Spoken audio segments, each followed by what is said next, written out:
this is Nicole Reyhle coming to you from ASD Market Week, and joining me today is Meaghan Brophy, editorial director of Independent Retailer Magazine. Welcome. Thanks, Nicole. Thanks for having me. So Meaghan, you're quite the expert when it comes to Gen Z. Oh gosh, thank you. As a millennial yourself, you know firsthand there's so much hype and conversation about consumer marketing, and as a retail industry thought leader, you know firsthand all about all the influences that factor sales. Yes. But when it comes to Gen Z, what can you tell us? Well, I can tell you, first of all, Gen Z is very different from millennials. Even though they're close in age, there are a few huge differences.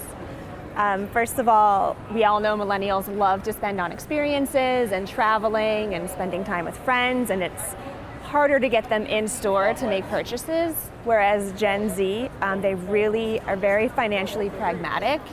So they have a lot of saving built up already, even though they're so young. So they're only in their early 20s, 23, but they already have over $44 billion in buying power. Wow. Yeah, and they're very willing to invest in objects and products more than millennials are. So with so much buying power, what can retailers do to better strengthen their opportunity of capturing some of those Gen Z dollars? Absolutely. Well, the first thing you can do is have a presence on mobile. 96% of Gen Zers have a smartphone, so they're on it all the time. Most of them are on it for 10 hours or more a day. So that's probably your best place to start. Definitely have an Instagram presence. A lot of the boutiques that I interview locally, they say that Instagram is one of their biggest sources of referrals and in-store traffic, so I think that's definitely the best place to start. Mobile makes sense. I know even myself, I'm not Gen Z. I'm not going to tell you where I fall, but I can tell you that mobile is so influential when it comes to retail. Absolutely. And so when retailers are looking to bring more of those dollars into their store, we know that that physical wall around the traditional brick and mortar experience is no longer the only place people shop, right? So you just told us that they might be on mobile, go to Instagram, but what does that path to purchase look like for a Gen Z buyer? Yeah, that's a great question. It does usually start on mobile. So they do a lot of product discovery through friends, family, social media research, but actually over 77% of Gen Z prefers to buy in-store. Fantastic. Yeah, so they're doing a lot of research, price comparison, and then they actually visit the store to make that purchase. I think that's a bit of a surprise probably for a lot of our listeners today. But it's also exciting to hear. So when you get that buyer into your store, what can retailers do from that in-store experience to strengthen that opportunity and that chance for a sale? Right, well, I'd say there are three key things that retailers need to do. First, your store needs to be Insta-worthy. As cheesy as it sounds, it's so true. You really want to create those moments in your store and those setups where people want to stop, really appreciate, even take a picture. Yeah. Yeah.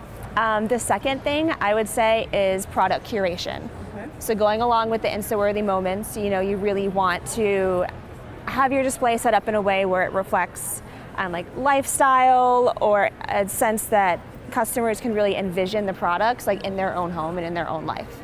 If someone just wanted to browse your entire collection of inventory, it's so much easier to scroll through on the website. So curation is super important. The next, third, and probably most important thing is your in-store customer service.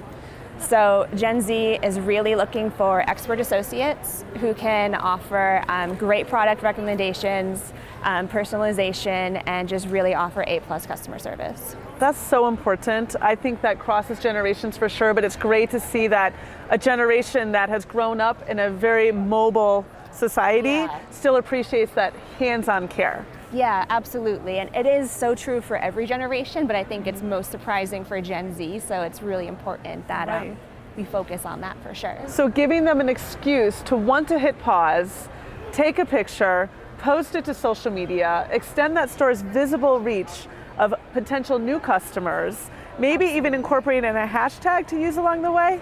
Yeah, absolutely. Would that be a good idea? Yeah, I think every store should have some type of hashtag that they encourage all of their shoppers to use.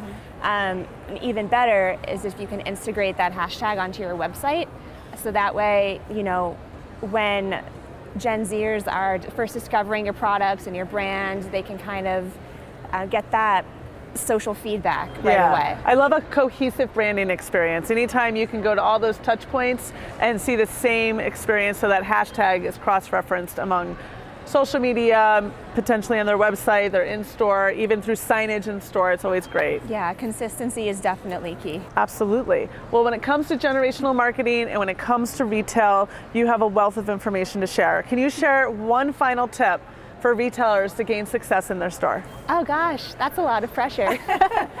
Well, going back to what we said before, I think consistency is really key. Gen Z, but even all consumers really value honesty, transparency, authenticity. So maintaining that same level of aesthetic and same level of customer service throughout your mobile, website, and in-store experience is super key. Fantastic. Thank you, Meaghan. That was some fantastic insight about Generation Z. Join us again as we share more expert insight direct from the floors of ASD Market Week.